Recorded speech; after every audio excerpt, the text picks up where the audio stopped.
नहीं, यही आप कभी भी चाहे बोलने की क्षमता पहले, क्योंकि बच्चा एक बार गलती करता है तब उसको प्रोत्साहन मिलता है कि एक बार ये बच्चा गलती किया, दोबारा करेगा थोड़ा सही और होगा, दोबारा करेगा और सही होगा। गलतियों पर कभी मत हंसिए, क्योंकि गलतियां ही सीख देती हैं। अगर असफलता जीवन में नहीं आएगी, हम अगर हमेशा सफल होते चलेंगे, तो एक दिन ऐसा आएगा कि हमारी गलतियां, हमको यह एहसास होगा कि हम और ज़्यादा गलतियां करें अगर हम सफल होते चलेंगे। और जब अगर असफल हो जाएंगे तो हम उसमें खोजेंगे।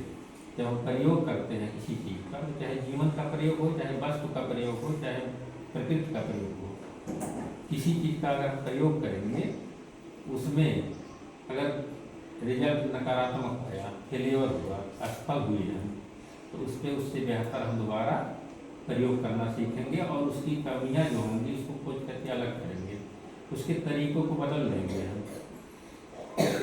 अगर परीक्षा होती है तो कोई बच्चा ज़्यादा नंबर पाता तो बाकी बच्चों को सोचना चाहिए ना कि एक ज़्यादा पाए कैसे, हमसे ज़्यादा पढ़ते थे, हमसे अच्छा लिखते थे।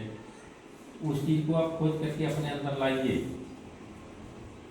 और इसी को कहा जाता है रिसर्च, इसी को कहा जाता है अनुसंधान। वो चाहे जीवन के लिए करिए, चाहे व्यवस्थाओं पर करिए, चाहे अपने मस्तिष्क के लिए। बार बार जैसे उन्होंने कहा, ठीक अच्छी बात, उसमें हंसने कोई जरूरत नहीं। ये तो अनुभव उनको हुआ होगा कि दोनों तीनों दिन में कुछ अंतर मिला होगा। उस दिन अगर स्नान पहले दिन करके भोजन किया होगा तो पाचन कैसा रहा होगा, मस्तिष्क कैसा रहा होगा, नींद कैसी आएगी। दूसरे दिन नहीं किए तो फिर कहीं बदलाव हुआ होगा। तीसरे दिन इनको भूख कम लगी होगी, दूसरे दिन और कम लगी होगी, अब चौथा दिन होगा तो पहले दिन कुछ करने का मन ही नहीं कर रहा है, ऐसा तीसरे दिन तक आ जाता है।